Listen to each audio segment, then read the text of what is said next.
करें, वर्ण वियोग कह लो या फिर विच्छेद कह लो, एक ही बात है। व्यंजन को हम कैसे समझे कि संयुक्त अगर है तो कौन कौन से अक्षर मिले हुए हैं, और वर्ण विच्छेद के माध्यम से हम इसे बहुत अच्छे से समझ सकते हैं। जैसे ये पहला अक्षर क्ष दिया हुआ है ना, तो क्ष में क और श मिला हुआ है, ये तो हो गए व्यंजन, क्योंकि व्यंजन है इसलिए इसमें हल लगा हुआ है। और इसमें जब हम अ मिलाएंगे तब हम इसको बोल पाते हैं, उच्चारण कर पाएंगे, क्ष कहते हैं। अ का उच्चारण, अ का स्वर मिलाकर क्ष ऐसे बोल पाएंगे। तो इसको लिखेंगे। अब ये कक्षा शब्द दिया हुआ है, कक्षा शब्द को हम कैसे समझे कि एक तो क है, इसमें क में हल लगाया और इसमें से अ को अलग कर लिया, ये तो हो गया क अ क। और क्ष जो है क श और धन आ, इसको आप प्लस अपनी सुविधा के लिए प्लस भी कह सकते हैं, योग भी कह सकते हैं और धन भी कह सकते हैं। तो क श और धन आ क्योंकि ये बड़ा आ है, बड़े आ की मात्रा इसलिए ये बड़ा आ। तो क श से क्ष और आ कक्षा, कक्षा ये हो गया। इसमें क और श मिला इसलिए इसकी साउंड में भी क और श की आवाज आती है, क्षा, कक्षा ऐसे बोलते हैं ना। अब देखो त्र में भी दो व्यंजन है, कौन कौन से, त और र, और प्लस अ इसलिए कहेंगे कि जब आ इसमें मिलेगा तभी हम त्र की आवाज निकाल पाएंगे, इसे हम त्र मुंह से बोल पाएंगे। तो जैसे पत्रम शब्द दिया हुआ है, पत्रम को हम कैसे देखें, प और त्र है तो त र और अ, ये तो त्र हो गया। आगे म है, म में हल लगा हुआ है, इसका मतलब इसमें कोई स्वर नहीं है, तो इसको हम एज इट इज म हल वाला लगा देंगे इसमें, है ना। आगे देखो ज्ञ, ये ज्ञ जो है तो इसमें ज और य से ये ज बनता है और प्लस आ बन गया, तो ज य है तो अ ज्य, ज्य हो गया। ज्ञानम है, इसको बोलने में लोग सभी ज्ञा बोलते हैं, लेकिन एक्चुअल में ये ज्य ही होता है क्योंकि इसमें ज और य मिला हुआ है। तो ज्ञानम कैसे लिखेंगे, ज य और प्लस आ। तो जो भी दो व्यंजन मिले दोनों में हम हल जरूर लगाएंगे, ये ध्यान रखना, क्योंकि हल अगर लगा है तभी वो व्यंजन है, और व्यंजन में अगर हल नहीं लगा तो इसका मतलब इसमें स्वर मिक्स किया हुआ है। अब ये ज य और साथ में आ होगा तब ये ज्या बनेगा, या न अ न और म में हल लगा इसलिए इसको एज इट इज म हल लगा देंगे, ज्ञानम। अब ये द्य है, द्य को हम इस तरह से देखेंगे, इसमें द और य की आवाज आ रही है ना, तो इसका मतलब इसमें दो व्यंजन जुड़े हुए हैं, द और य वाले, तो द य और अ, तो द्य तीनों मिलाकर ये द्य बन गया।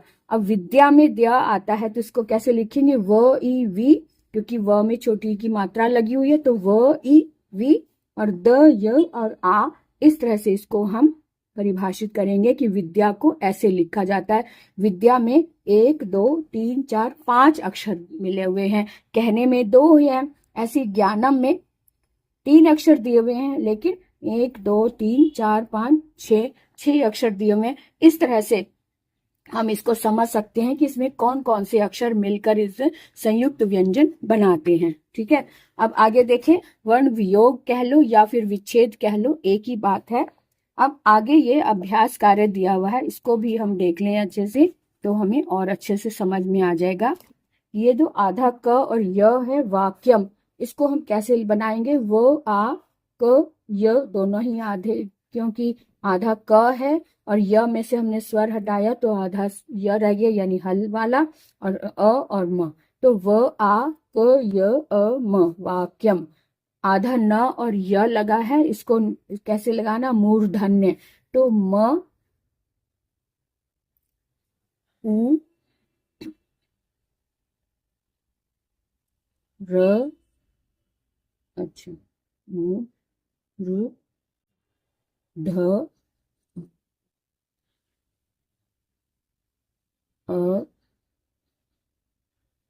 आधा न हल वाला, और य और अ और विसर्ग, है ना, इस तरह से लगा दिया।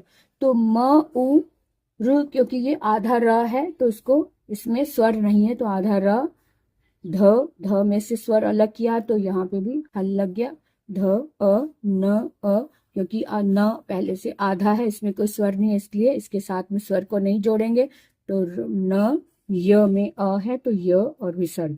ऐसी तालव्य है तो ये आधा व और य, ये आधे अक्षर के साथ में इसमें कैसे जोड़ेंगे? त में हल लगाया, आ को अलग किया, ल में से स्वर को अलग किया, अ आधा व है, व में हल लगाया, य में से स्वर को अलग किया, य हल लगाया, और अ और विसर्ग इस तरह से। तो यहाँ पर ह और य लगा हुआ है, ह्य, तो ह्य को इसमें शब्द में जोड़ा तो बाह्यम शब्द बना। तो ब आ ह य अ और म, इस तरह से इसको संयोग विच्छेद किया। अब आगे क्रीड़ा है, क और र। जो नीचे वाला र होता है ये पूर्ण इसमें स्वर होता है। जो इसमें जैसे क है, क आधा है, क में स्वर नहीं है लेकिन र में स्वर होता है। इस बात का हमेशा ध्यान रखो। जो ऊपर की तरफ र होता है वो आधा होता है, लेकिन जो नीचे की तरफ पदेन र जो होता है उसमें स्वर होता है। ये ध्यान में रखते हुए इसको हम विच्छेद करेंगे। क्रीड़ा है तो क हल है, क्योंकि इसमें कोई स्वर नहीं, इसके आगे स्वर नहीं, सीधा र पर आ गए। तो र में स्वर है, तो क्योंकि र में बड़ी ई की मात्रा वाला स्वर है तो क र ई और ड और आ क्रीड़ा ऐसे बन गया। गृहणम, तो ग्रह और र को कैसे लिखेंगे? यहां पर भी नीचे र है तो ये पूरा है, तो ग र अ ह अ ण अ और म, हल वाला ना। उसके बाद ज्र आ रहा है, तो ज्र को इसमें जोड़ा तो वज्रह बना। तो व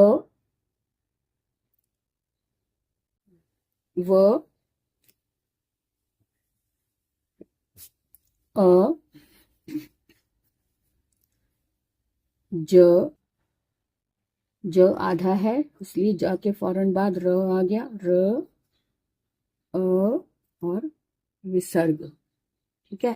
अब आगे द्र को कैसे लगाएं? दृष्टा, तो द र अ श ट आ दृष्टा।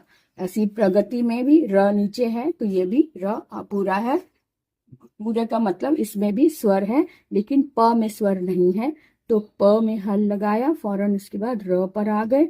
र में अ है तो र लगा दिया। ग में से स्वर हटाया तो ये इस तरह से आ गया स्वर।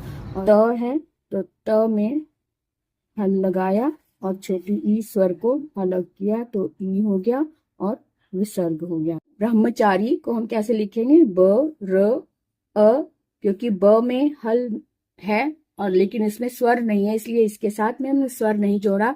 ब के बाद फौरन र आया, र में स्वर है तो र प्लस अ, ह और म, ह आधा है, ह में स्वर नहीं है तो ह म अ च आ र ई, ब्रह्मचारी। ऐसे जाह्नवी में आधा ह और न लगा हुआ है तो इसको कैसे लगाएंगे? ज में से आ अलग किया, ज स्वर है, ज में से आ अलग किया, ह आधा है, ह में स्वर नहीं है इसलिए इसमें हमने स्वर नहीं लगाया, सीधे न पर आ गए।